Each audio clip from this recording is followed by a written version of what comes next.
with the Suns in the backcourt with Paul and over Chanchar, a three. Chris Paul. That's a three over Najee. Nice. He started 4 of 8 from the floor. Paul open, free to fire. Williams with the other end of the trip. Claimed by Chris Paul. Pump fake, his three. Booker will take it beneath his lane. Chris Paul with a three. Caught it.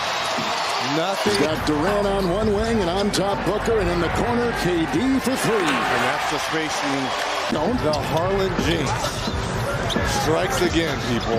Over Christian Brown, it's Durant. Banked it in! Greer with no assists.